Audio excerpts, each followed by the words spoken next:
So our today's topic is mechanical properties of solids. जो solids है उनके भी कुछ mechanical properties होती है। mechanical properties में क्या आ जाएगा कि क्या solid क्या है इलास्टिक बिहेवियर शो करते हैं। ठीक है, मैकेनिकल का मतलब ये नहीं कि सॉलिड घूम रहा है या कुछ हो रहा है, वो तो एनर्जी के रिलेटेड आ जाता है। ठीक है, तो प्रॉपर्टीज में अलग चीजें आएंगी। अब जो सॉलिड्स होते हैं हमें पता है सॉलिड्स क्या होते हैं, क्लोजली पैक्ड स्ट्रक्चर्स, ये तो पता ही है हमें। सॉलिड्स होते हैं क्लोजली पैक्ड स्ट्रक्चर्स होती हैं जो कि बहुत रिजिड होती हैं, क्लोजली पैक्ड और रिजिड होते हैं। इनको हम इन मॉलिक्यूल्स को जल्दी अलग नहीं कर सकते, पर हर एक अलग अलग सॉलिड्स के अलग अलग अपनी प्रॉपर्टी है। जैसे कोई ब्रिटल होते हैं, कोई बहुत हार्ड होते हैं, कोई इजीली मैलिएबल होते हैं, वगैरह वगैरह। वो सब चीजें हम मेटल्स में भी पढ़ते हैं। ठीक है, बट इसमें अब हम कुछ बिहेवियर्स के बारे में पढ़ेंगे। चैप्टर की शुरुआत हो रही है सॉलिड्स के कुछ खास बिहेवियर से। ठीक है, वो कुछ खास बिहेवियर क्या है? That behaviour is elastic and plastic behaviour of solids. अब इलास्टिक और प्लास्टिक का क्या मतलब है? देखिए, कोई भी रिजिड बॉडी है, मान लो कोई भी हार्ड सॉलिड ऑब्जेक्ट है, वो भी एक रिजिड बॉडी होगी। उसकी एक पर्टिकुलर शेप एंड साइज होगी, है ना। सॉलिड्स की एक क्वालिटी होती है, they have a particular shape and size. तो कोई भी मेरे पास ये एक ऑब्जेक्ट है, इसका एक अपना पर्टिकुलर शेप एंड साइज है। ठीक है, this object has its own definite shape and size. तो जो सॉलिड बॉडीज होंगे, क्या हम ये कह सकते हैं परफेक्टली रिजिड है? परफेक्टली रिजिड का क्या मतलब है कि ना तो उनको स्ट्रेच किया जा सकता है सॉलिड्स को, ना उनको कंप्रेस किया जा सकता है, ना ही उनको बेंड किया जा सकता है। जितनी मर्जी उसके ऊपर फोर्स लगा दो, ठीक है, वो अपना क्या है, कोई भी अपने साइज में चेंज नहीं लेके आता। रिजिड बॉडी का मतलब ये होता है। पर क्या ये चीज सॉलिड्स पे पॉसिबल है? जितने भी हमने अर्थ पे सॉलिड्स देखे हैं, नहीं। क्योंकि जितनी भी सॉलिड की चीजें हैं उनको हम शेप में ले आते हैं अलग। मान लो कोई पत्थर है इस तरह से, उसके ऊपर हमने काफी सारी घिसाई वगैरह कर दी और उसको एक शेप में ले आए, मान लो उसको एक एग की शेप में ले आए इस तरह से। तो all the solids in this world are not perfectly rigid, they are not perfectly rigid। Rigidity होती है पर इतने हाई लेवल की नहीं होती। ठीक है, तो जो सॉलिड्स है इनको हम क्या कर सकते हैं, स्ट्रेच कर सकते हैं। कुछ खास होते हैं सॉलिड्स जिनको हम स्ट्रेच कर सकते हैं, किसी को हम कंप्रेस भी कर सकते हैं, और कुछ चीजों को हम बेंड कर सकते हैं किसी भी नई शेप में लाने के लिए। तो जब भी इनके ऊपर एक एक्सटर्नल फोर्स लगती है, जो बॉडी है, ये जो सॉलिड है, दे कैन बी डीफॉर्म्ड। ये क्या हो सकते हैं? डीफॉर्म हो सकते हैं। एग्जाम्पल ले लो, मेरे पास एक कार है, ठीक है, और जो है यूट्यूब पे वीडियोस होती है ना, आती है कि एक कार है, उसको उसको ऊपर और नीचे से जब फोर्स अप्लाई की गई तो उसके ऊपर क्या इम्पैक्ट पड़ रहा है। तो ऑब्वियसली जब इस दोनों तरफ से इसके ऊपर एक्सटर्नल फोर्स अप्लाई की जाएगी तो ये तो सारी की सारी इसका तो निकल जाएगा, पोस्टर बन के बाहर आ जाएगी ये तो, है ना। सारा कुछ ही टूट जाएगा, इसका कुछ भी नहीं रहेगा, तो वो डिफॉर्म हो जाएगी ना।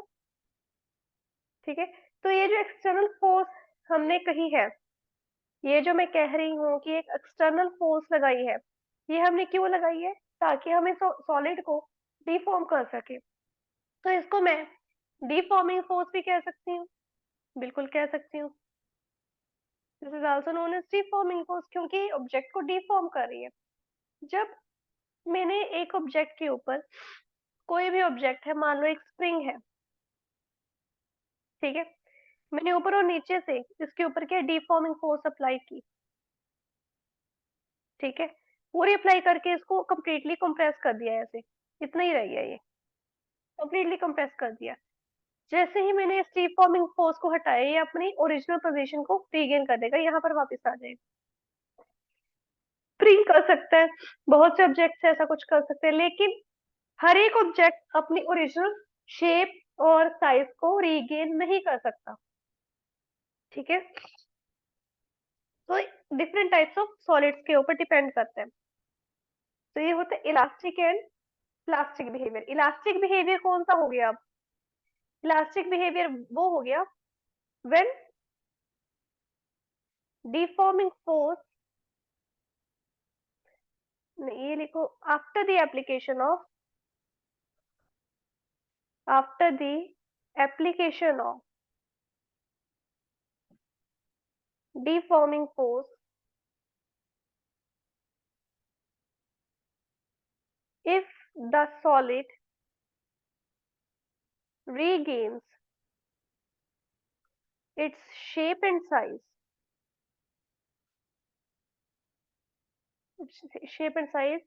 it means the solid has elastic behavior। जिसका मतलब क्या हो गया? सॉलिड के पास इलास्टिक बिहेवियर। इलास्टिक क्या होता है? हमारे घरों में इलास्टिक होते हैं, हम ट्राउजर्स पहनते हैं, पैंट्स पहनते हैं, कहीं में इलास्टिक होता है। वो क्या होता है?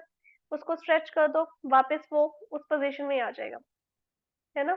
या कुछ जैसे स्प्रिंग हो गए, उसको कंप्रेस कर दो या स्ट्रेच कर दो, ये उसी पोजीशन में वापस आ जा रहे हैं। तो ऐसे कुछ सॉलिड्स भी होते हैं। प्लास्टिक बिहेवियर क्या हो गया? After the application of deforming force,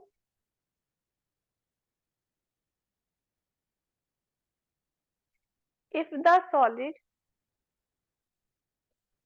does not regain its shape,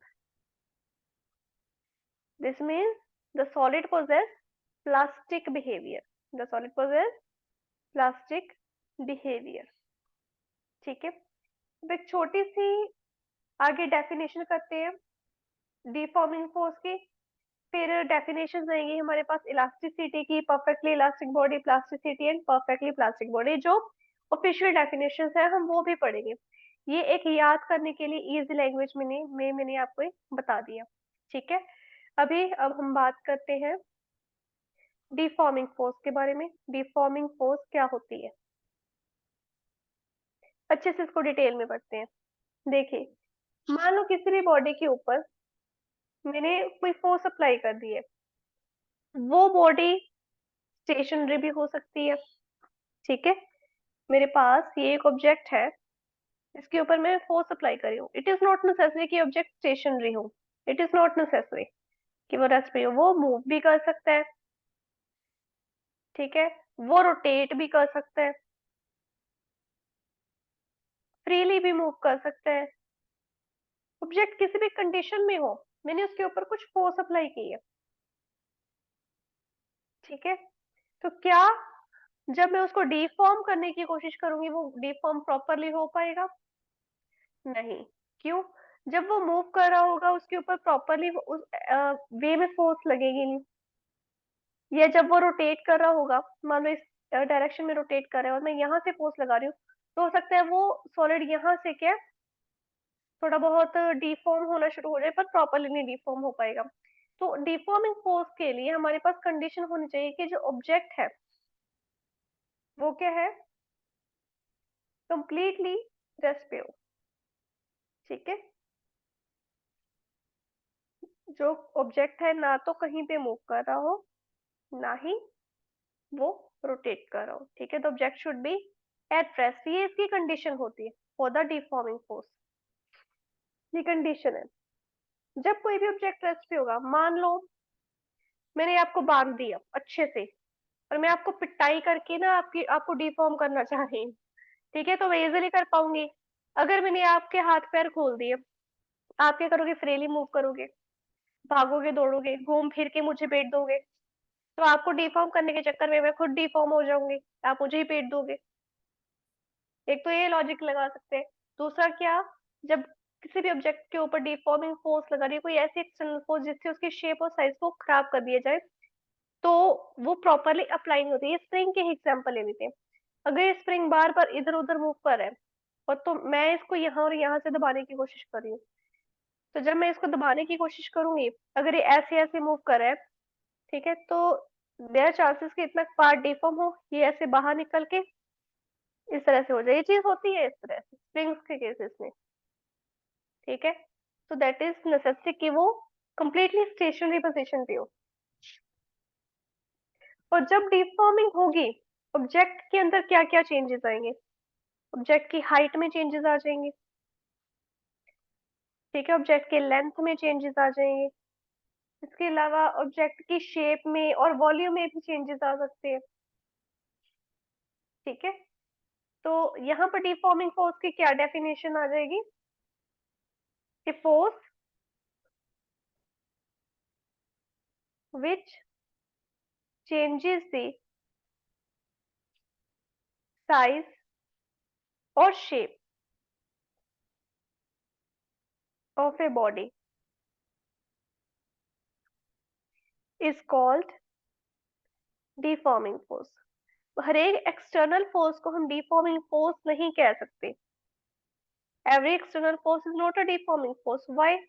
क्योंकि कुछ एक्सटर्नल फोर्सेस कौन सी होती हैं बेटा, जो सब्जेक्ट को मोशन में लेके आती हैं। कुछ एक्सटर्नल फोर्सेस होती हैं जो मोशन को रोकती हैं, और कुछ एक्सटर्नल फोर्सेस ऐसी होती हैं जो डायरेक्शन को चेंज कर देती है या किसी ऑब्जेक्ट को रोटेट करने में हेल्प करती हैं। जैसे लट्टू लट्टू को घुमाना है, उसके लिए हमारे पास क्या लगेगी? एक्सटर्नल फोर्स लगेगी। तो not every external force is a deforming force.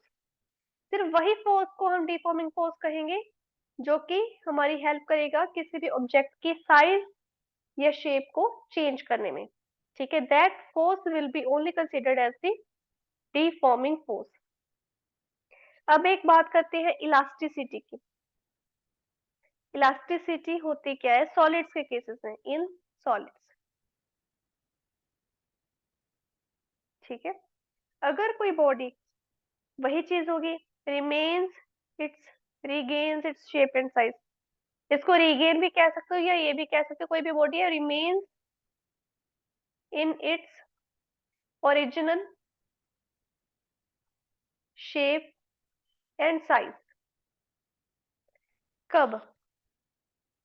when deforming force is applied या after the removal of deforming force। उस प्रॉपर्टी को हम इलास्टिसिटी कहते हैं। यही चीज है, बस इलास्टिसिटी की टर्म्स में हम इसको थोड़ा सा प्रॉपरली डिफाइन कर देते हैं।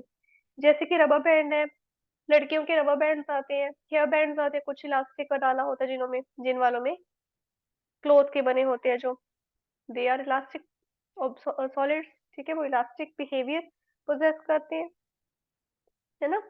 बट एक चीज ध्यान दो, अब हम बात करते हैं परफेक्टली इलास्टिक की। परफेक्टली इलास्टिक बॉडी, इसके एग्जांपल मैं उल्टा टर्म लेके करूंगी। वही उठाते हैं कॉन्सेप्ट जो लड़कियों के रबर बैंड्स आते हैं, उनमें क्या होता है, एक लिमिट तक उनको हम स्ट्रेच कर सकते हैं, ठीक है। ये रबर बैंड है, इसको एक लिमिट तक स्ट्रेच कर सकते हैं, बिल्कुल। अगर मैं इसको जरूरत से ज्यादा स्ट्रेच करूंगी, जो कलरफुल छोटे वाले रबर बैंड आते हैं, वो टूट जाएगा ऑब्वियसली। या जो अच्छे वाले रबर बैंड्स हैं जिनके ऊपर थोड़ा कपड़ा भी चढ़ाया होता है, स्क्रंचेस टाइप में आ जाते हैं, अगर उनको मैं जरूरत से ज्यादा बार बार स्ट्रेच करती रहूंगी तो क्या होगा, उसका इलास्टिक हम क्या कहते हैं, लूज हो गया, यानी कि इलास्टिक क्या है, वो खराब हो चुका है। तो परफेक्टली जो इलास्टिक बॉडी होगी उसमें ये चीज नहीं होगी। स्प्रिंग की एग्जांपल ले लो, अगर स्प्रिंग को मैं जरूरत से ज्यादा खींच लूंगी, जो हमारे टिक टिक वाले पेन होते हैं उनको अगर आप खोल के देखो, अंदर स्प्रिंग होता है छोटा सा, है ना। अगर आप उसको जरूरत से ज्यादा फोर्स लगा के स्ट्रेच कर दोगे इस तरह से, देयर आर चांसेस कि वो अपनी ओरिजिनल पोजीशन में वापस आई ना। चांसेस के मैंने तो बहुत पन्ना से ही खराब कर दिए, ठीक है, वो अपनी ओरिजिनल पोजीशन में या उस शेप में आता ही नहीं है वापस। क्यों? एक तो जरूरत से ज्यादा फोर्स लगी और एक लिमिट से ज्यादा मैंने उसको स्ट्रेच कर दिया। तो वो अब अपने इलास्टिसिटी को खो चुका है। बट जो परफेक्ट इलास्टिक बॉडी होती है, उसके ऊपर जितनी मर्जी आप डिफॉर्मिंग फोर्स लगा दो, जितना मर्जी आप उसको स्ट्रेच कर दो, जितना मर्जी आप उसको कंप्रेस कर दो, it will regain its original shape and size.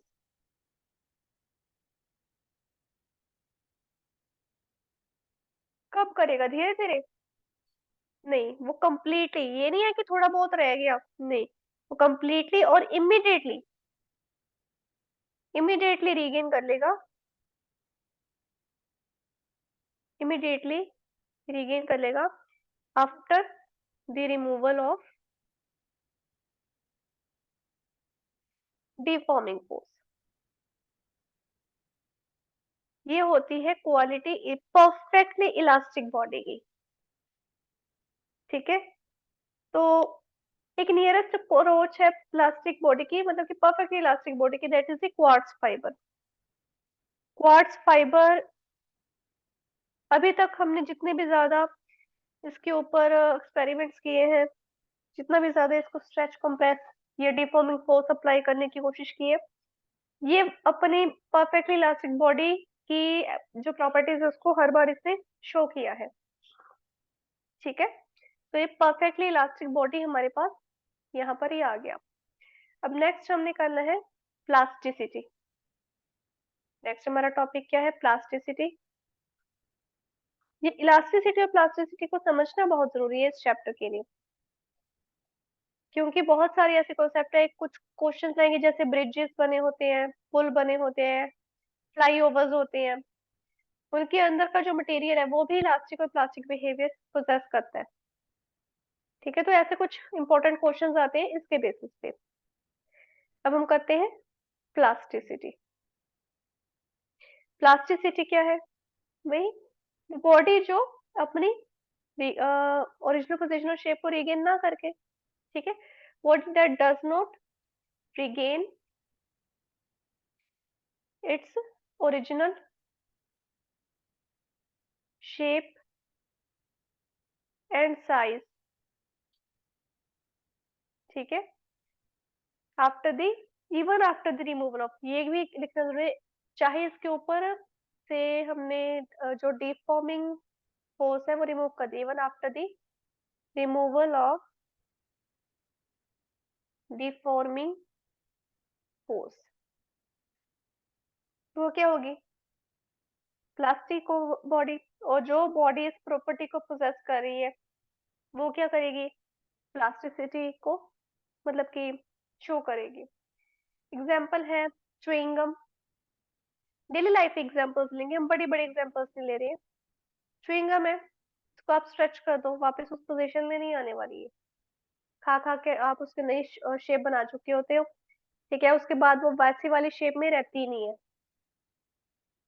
है ना, वो आती नहीं है वापस उस शेप में, वो प्लास्टिक सिटी होगी जो अपनी शेप में वापस ना आए। या फिर कोई भी ऑब्जेक्ट है, कांच का ऑब्जेक्ट है, उसको हमने तोड़ दिया, वो अपनी उस शेप में नहीं आएगा वापस, जितना मर्जी जोड़ने की कोशिश कर दो। ठीक है, फिर परफेक्टली प्लास्टिक बॉडी, एक ऐसी बॉडी जिसके ऊपर जितना मर्जी जोर लगा लो, च्युइंगम तो चाहे फिर शेप में आ जाए, ये वापस उस शेप में नहीं आएगी। ठीक है, तो इसमें क्या आता है? बॉडी दैट डज नॉट, वही चीज आएगी, does not show any tendency, मतलब मजाल ही नहीं है कि वो उस शेप में वापस आ जाए जिससे एक बार उसको डिफॉर्म कर दिया। Does not show any tendency to regain its original size and shape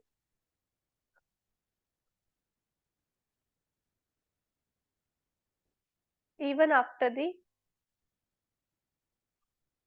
removal of deforming force। Deforming force चाहे हट भी जाए फिर भी उसके कुछ समय बाद तक भी ये अपनी उस शेप में वापस नहीं आती। Example paraffin wax. ये नहीं इसका मतलब उसको पिघला के देखना है, नहीं, पैराफिन वैक्स ऐसे भी अपनी उस ओरिजिनल शेप में आती नहीं है। इसके अलावा होती है जो प्लास्टिक की wall putty, sorry wall putty होती है, प्लास्टिक बोल दिया। जो वॉल पुट्टी होती है वो अपनी उस शेप में नहीं आती। च्युइंगम भी वो है। ये परफेक्टली प्लास्टिक बॉडीज है। ठीक है, तो ये हमारा एक बेसिक जो इंट्रोडक्शन थी इस चैप्टर की वो हो चुकी है। यानी कि इस चैप्टर में हमारे और कौन कौन से टॉपिक्स आएंगे, सिर्फ यही नहीं है, इसमें हम शो करेंगे कि जो इंटर एटॉमिक फोर्सेस होती हैं उनके टर्म में हम इलास्टिक बिहेवियर को कैसे शो कर सकते हैं। यानी कि ये तो स्प्रिंग के फॉर्म में हो गया ना। एटम्स जो है किसी भी सॉलिड के अंदर, वो इस इलास्टिक बिहेवियर को या प्लास्टिक बिहेवियर को कैसे शो करें। और बहुत ही ज्यादा इंपॉर्टेंट टॉपिक्स हमारे आएंगे, stress, strain, Hooke's law, Young's modulus. ये चारों टॉपिक्स बहुत इंपॉर्टेंट है जो कि हम इस चैप्टर में आगे की आगे पढ़ते जाएंगे इन दी अपकमिंग क्लासेस। अब पहला टॉपिक देखते हैं, that is elastic behaviour. Elastic behaviour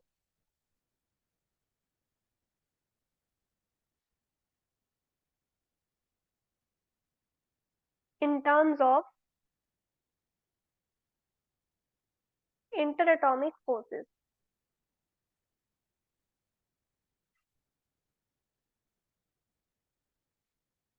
इंटरएटॉमिक forces क्या होती है बताइए।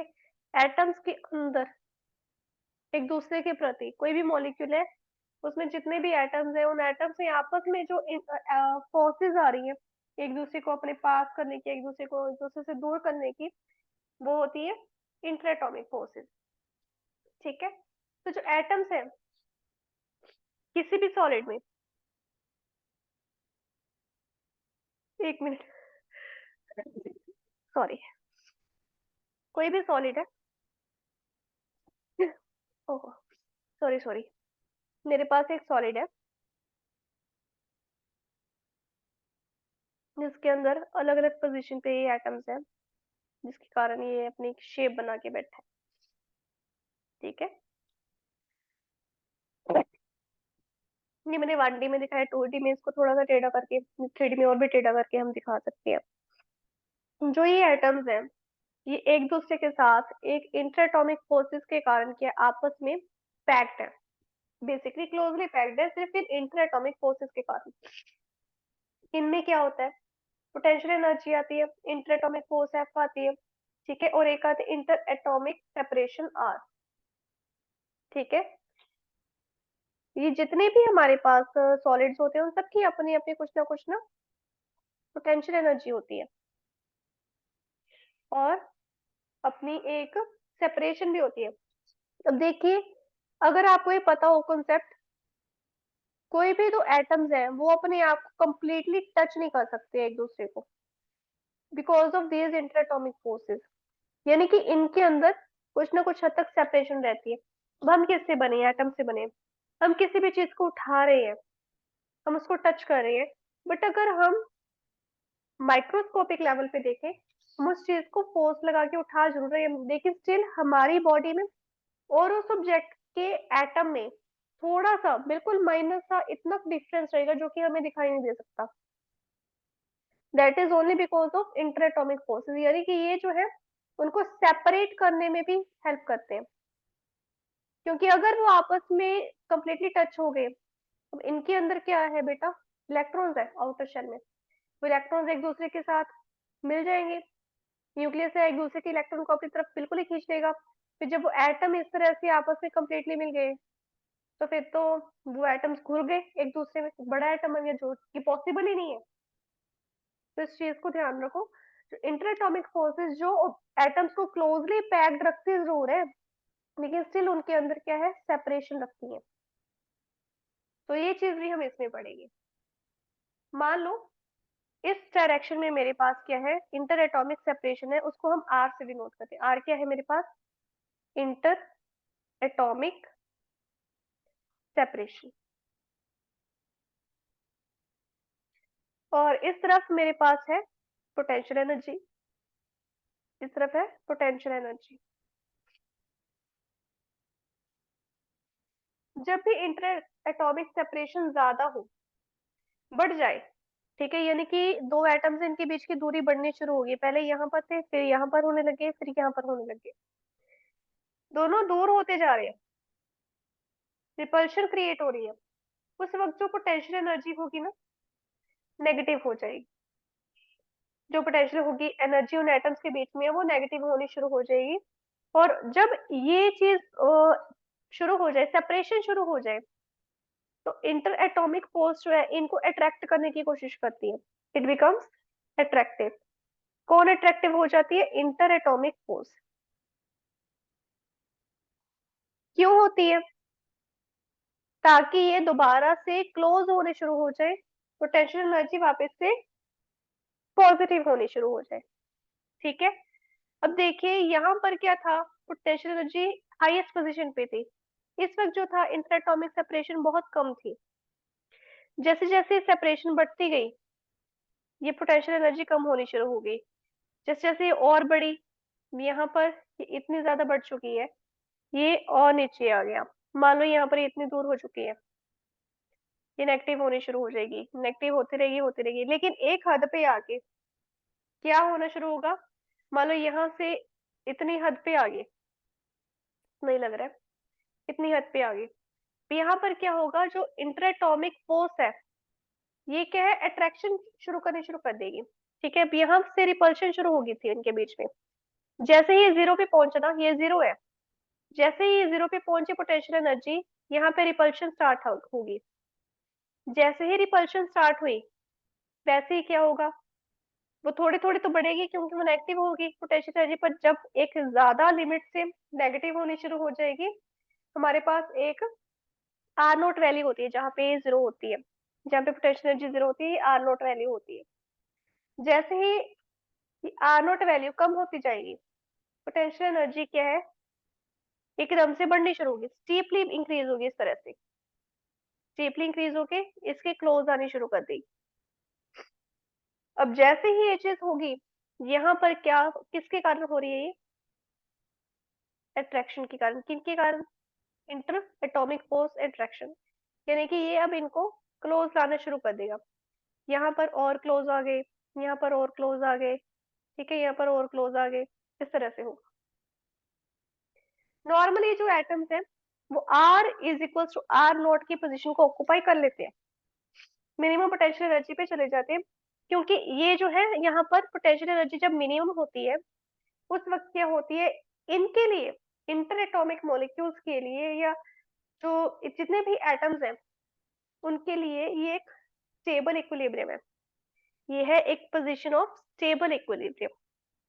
जब कोई भी चीज स्टेबल इक्विलिब्रियम में आ रही है, वो वापस नहीं जाना चाहिए, लेकिन जब ये सेपरेशन ज्यादा ही बढ़ने लग जाए, जब वो रिपल्शन ही क्रिएट होनी शुरू हो जाए, तभी थोड़ा नीचे जाना शुरू कर देते हैं। ठीक है, बेसिकली जब कोई कंप्रेसिव फोर्स अप्लाई कर दी जाए बॉडी के ऊपर, तब एटम्स के वापस इकट्ठे हो जाते हैं, पुश हो जाते हैं, एक दूसरे के क्लोजर आ जाते हैं, और वो धीरे धीरे वो आर के डिस्टेंस को अप्रोच करना शुरू कर देते हैं। ठीक है, तो उस वक्त क्या होता है? या तो वो आर, वो एटम से आर के इक्वल हो जाए, या उससे ज्यादा हो जाए। ठीक है, सॉरी, आर नॉट के या तो इक्वल हो जाए या ज्यादा हो जाए, इतना इनकी कोशिश होती है। जब डिफॉर्मिंग फोर्स को रिमूव कर दिया जाता है, जो इंटरएटॉमिक फोर्सेस और अट्रैक्शन की, रिपल्शन की, वो वापस से रिस्टोर हो जाती है, वो उसी जगह पे वापस आ जाती है, और अपनी ओरिजिनल शेप एंड साइज को वो रीगेन कर लेती है। ठीक है, अब जितनी ज्यादा इंटरएटॉमिक फोर्सेस स्ट्रॉन्गर होंगी, जितनी ज्यादा क्या स्ट्रॉन्ग होगी? इंटरएटॉमिक फोर्स। मैं सिंपल एफ लिख रही हूँ। ठीक है, जितनी ज्यादा मेरे पास होगी इंटरएटॉमिक फोर्स, उतना ही ज्यादा कम क्या होगी? Displacement of atoms. उतनी ज्यादा कम क्या होगी? Displacement of atoms. ऑब्वियसली वो हिलने डुलने नहीं देगा, वो कहे जहां पर बैठे हो बैठे रहो। ठीक है, पूरा डांट के रखते हैं उनको। ठीक, और ये इसके कारण जो होगा, वो अपने एक इक्विलिब्रियम पोजीशन पे आ जाएंगे, इक्विलिब्रियम पोजीशन पे आ जाएंगे, और वहां से वो हिलेंगे नहीं, तो उस पोजीशन को मेंटेन करने की कोशिश करते हैं, जिसके कारण, इसके कारण ग्रेटर हमारे पास इलास्टिसिटी, अच्छी इलास्टिसिटी हमारे पास आती है, और उतना ही बढ़िया हम कहते हैं कि कंपाउंड हमारे पास, या हम कहते हैं सॉलिड हमारे पास होता है।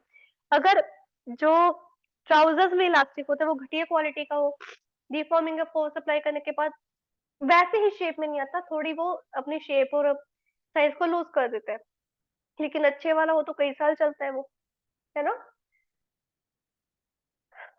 समझ में आ गया? अब एक छोटा सा ग्राफ हम फोर्स के रिलेटेड भी कर लेते हैं, जो मैंने अभी फोर्स वाला बताया। फोर्स इस तरफ जा रही है हमारी इंटर एटॉमिक फोर्स, और इस तरफ हमारा डिस्टेंस जा रहा है, ठीक है? ये जीरो की पोजीशन है। वही बात होगी जैसे अब यहाँ पर, तो यहाँ से शुरू हो रहा था, ये मैंने रिपल्शन फोर्स की ही बताई थी, ठीक है? ये यहाँ से शुरू होगी, पोटेंशियल एनर्जी यहाँ से शुरू होती है, फोर्स यहाँ से शुरू होगी, ठीक है? यहाँ से शुरू होगी, अगेन ये आर नोट को काट के नीचे जाता है, फिर एकदम से फोर्स एक्ट करती है, अट्रैक्शन होती है, और ये चीज आ जाती है, ठीक है? यहाँ पे अट्रैक्शन हुई, यहाँ पर रिपल्शन हुई आर नोट पे, ठीक है? आप चाहे तो ये सारी चीजें फोर्स वाले पे ना बनाए, ये वाले इस पे पोटेंशियल एनर्जी आर वाले पे ना बनाए, ठीक है? अगर बनाओगे तो वो repulsion force, inter atomic attraction force proper show करोगे। यहाँ पे मैंने जैसे अकेले अट्रैक्शन लिखा था, पूरा इंटर एटॉमिक अट्रैक्शन फोर्स लिखोगे, ठीक है? अभी आज इतना करते हैं, फिर कल को हम स्प्रिंग बॉल मॉडल के बारे में पढ़ेंगे, स्ट्रेस और स्ट्रेन के बारे में पढ़ेंगे, ठीक है?